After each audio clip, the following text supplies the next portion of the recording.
Hi, folks. Welcome back. I am joined right now by Jeff Johnston from Pair of Jacks Games, and Jeff is here to tell us about his latest game, Let Sleeping Giants Lie. So, Jeff, tell us about the game. Hey, thanks, Carol. So glad to be here with everybody. And I really love the Boston, Festival of Indie Games. It's a really great forum to share your project. And so one I've been working on for a little bit called Let Sleeping Giants Lie. It's a cooperative board game. You players are all peasants, enterprising peasants that have stumbled upon a magical beanstalk. Hey, let's clamber up there, grab some easy loot like old Jack did. But unfortunately, you stumbled into the annual Giants Feast. And so now you find yourselves disguised as the servers at this feast, trying desperately to serve exactly the right meals to these giants so you can make off with that treasure and back down that beanstalk with a giant tale to tell. Otherwise, you're next on the menu. So That's amazing. So, how did you come up with the idea? I mean, it obviously sounds like Jack and the Beanstalk was a bit of an inspiration. yeah, it was kind of interesting.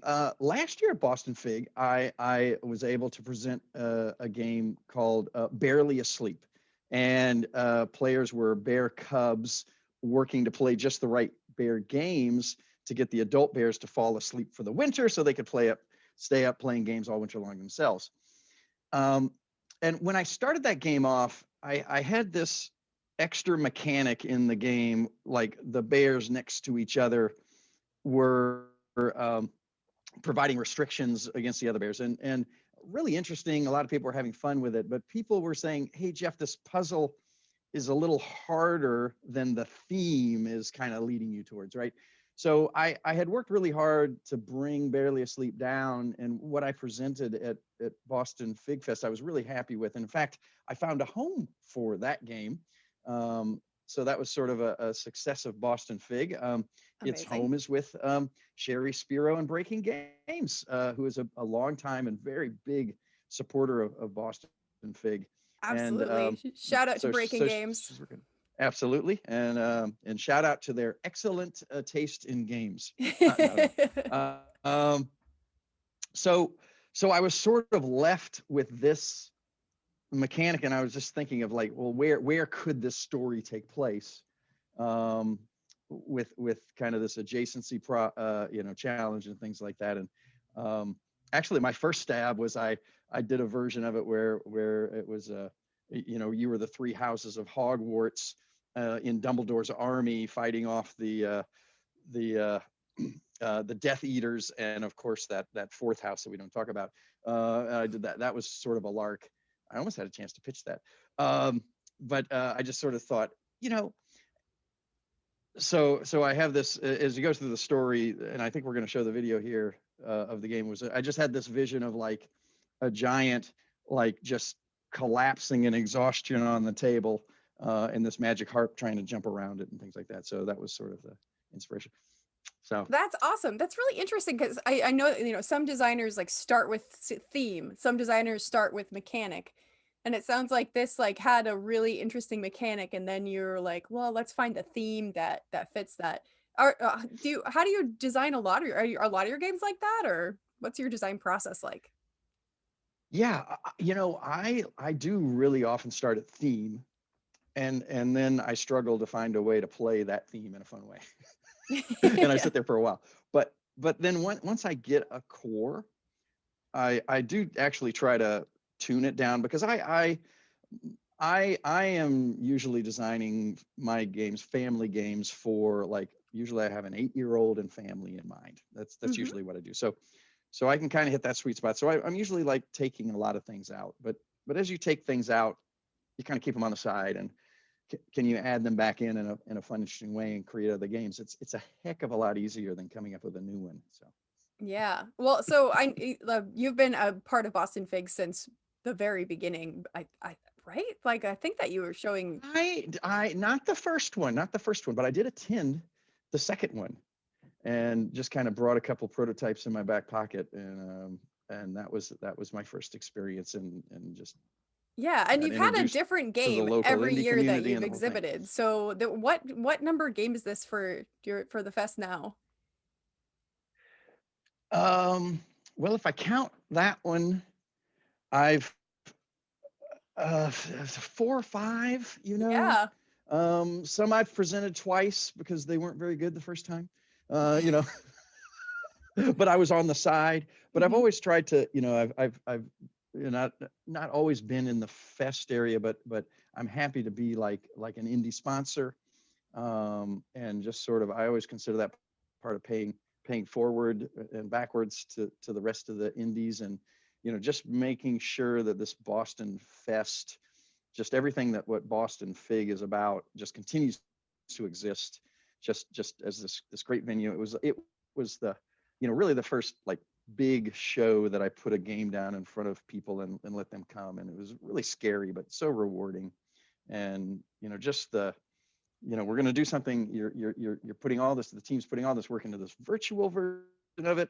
It's not going to be quite the same, but I'm sure it's going to be you know very fun. I really love the the way you're implementing it with this the gather.town Oh thing. yeah, I think I've it's gonna be really fun. I think it's gonna have the same kind of that like the spirit of the fest. I think is gonna be translated really well into that format. So, how many games have yeah. you created now? Like, what number game is this for you? If you can even well keep track. well I we have to like create a game. I mean, I actually probably create more activities than games. No, I have 3 titles that publishers have like made real. Barely Asleep is hopefully going to be out in 2021, so that would be number 4.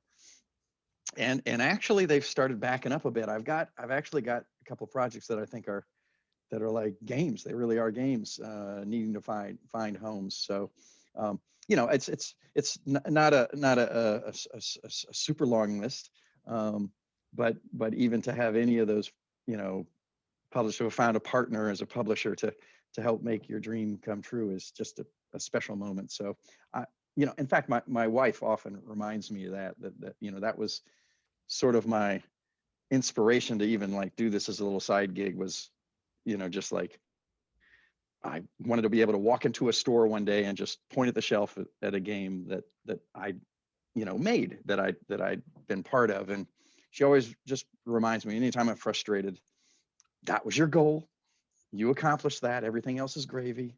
That's amazing. And I I usually love say, that.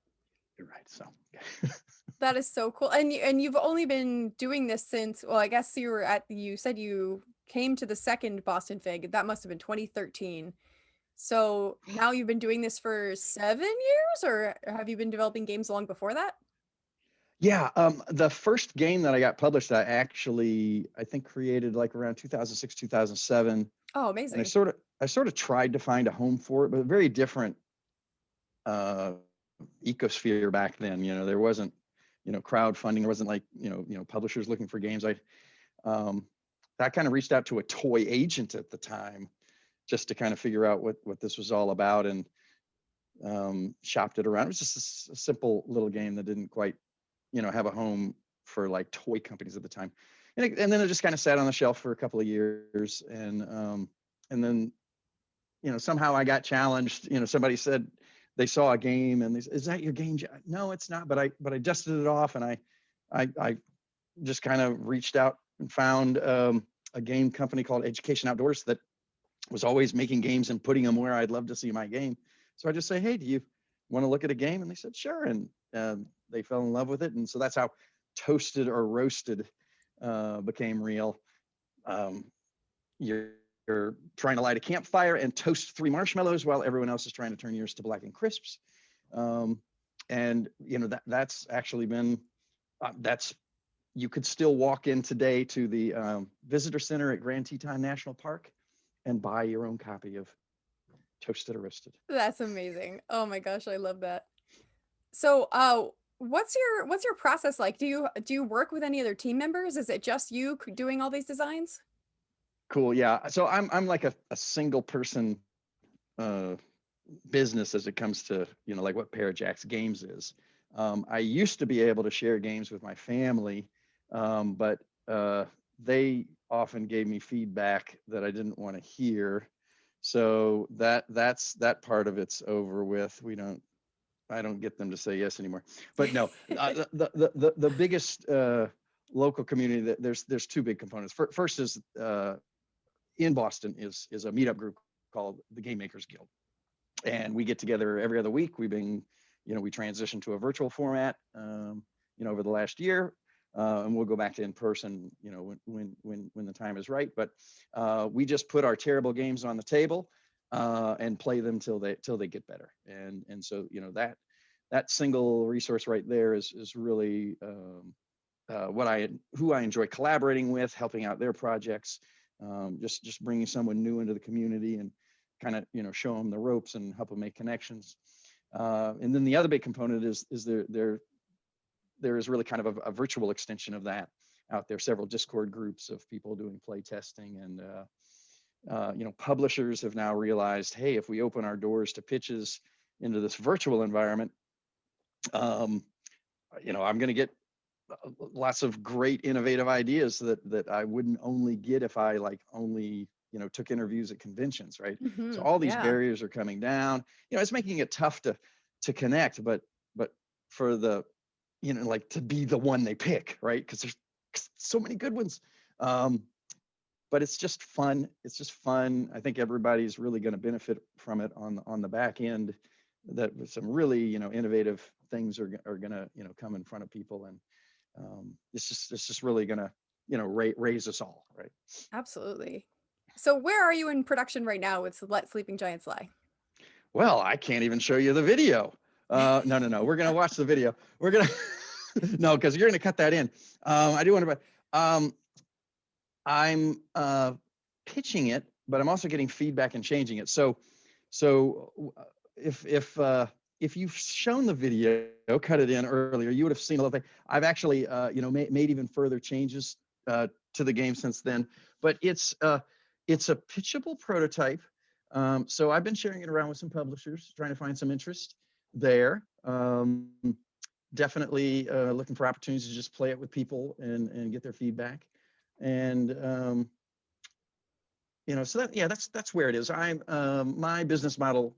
I'm not brave enough to go to Kickstarter, so my business model doesn't include that. Maybe one day, but It's a lot of work is what I hear from people, that it's a full-time job to run your Kickstarter and do all that other yeah. all that management. And there's lots of people out there that would help you get through that, and lots of advice and things like that. But like I said, I'm not brave enough. So what next for Pair of Jacks games after I mean, it sounds like you've got some other projects in the pipeline. Yeah, so this year's been kind of interesting. Just like, I don't know, I've just had some creative moments. So I have several game ideas. My family made the mistake of giving me a 3D printer last Christmas. So suddenly I have a game about dandelions, where you build a little spinner with paddles and you blow on it, so like a dandelion, and it spins. Oh, that's so cool. Not the right kind of project to be pitching during a pandemic. You Oh know, my gosh. Good timing is point. everything. Good point. But so it's just fun. I get a big kick out of, like, you come up with an idea, you share it with people, they help you make it better. And then, I go to these publishers and like, I've actually, like I could have like 6 ideas. And so, like, we've got a 30-minute session. So I'm like, pulling the, what about this? What about, do you see where the fun is there? And they've seen so many games. They're like, okay, I see it. And they're like, hey, 2 of those we'd like to learn more about, and then months later they say, we looked at it and we're going to pass, but for those months, you were, the potential, so, Yeah. because this is all just a side gig. So it's all gravy for me. Excellent. So switching gears a little bit, I'm asking everybody this question. So let's say that somebody wants to do what you're doing and they have no idea where to start. What advice would you give them? Yeah. So a couple of things I would do is, first, like, join the Game Makers Guild meetup, especially if you're in the New England area and can meet there. We're doing some stuff on Discord, and we are trying to keep it, maybe to local folks. But join our Facebook page. We're always posting articles there, links to things, opportunities to share your project. So there's a very open community that will just answer your question. Would love to answer your questions and just kind of bring you up to where we are so that we can fling you above us, and then hopefully you'll remember us as you keep climbing. The other thing is, just get your project out there. It's hard to do it, because you've got to be brave enough to do that. But that's the best thing you can do for it is, just get different kind of people to play it, and get other game designers to play it. You'll get a different, sort of, vector on it. And sometimes game designers are kind of mean and harsh. Oh man. But if you can take a step back and kind of get over yourself and try to parse through, sometimes they're so mean it's just hard to get through. It's just hard. They could deliver it in a not mean way, and we could get there a lot faster. But that's personalities. But those are definitely two things I would do. Share your game, and some people as they first approach it, they're afraid that maybe your concept would be, kind of copied or stolen or something like that. And some concepts are copyable. Most people aren't stealing it, but the best way to protect your idea is to get it out there and have people associate you with it, right?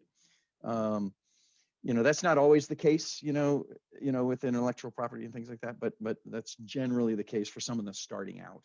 Absolutely. That has a great game idea. Get it out there, get feedback, and then just start mulling it all over and see what helps you.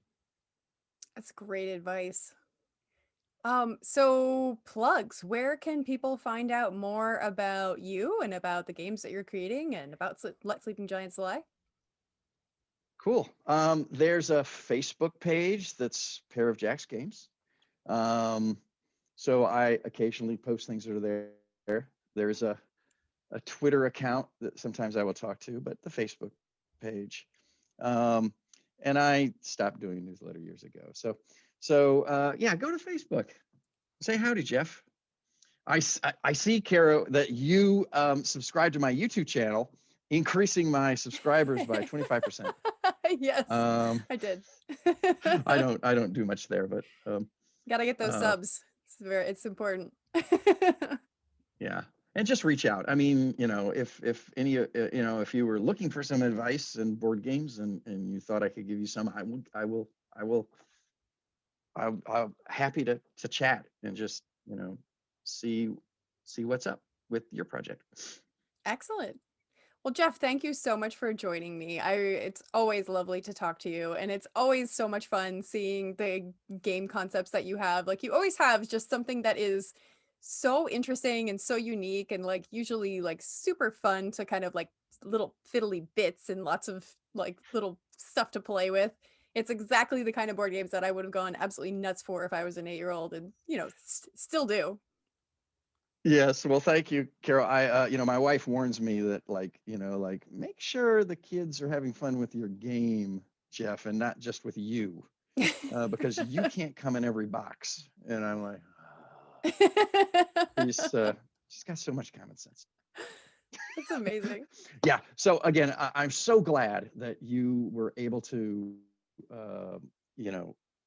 put this event together, and that you're, leading the charge into a new era, and all of the things that we're going to learn about how to do this thing, online, and for both board games and for digital games, and I just love Boston Festival of Indie Games. Onward and upward, right? Absolutely. All right, excellent. And so for those of you watching at home, stick around for more indie interviews.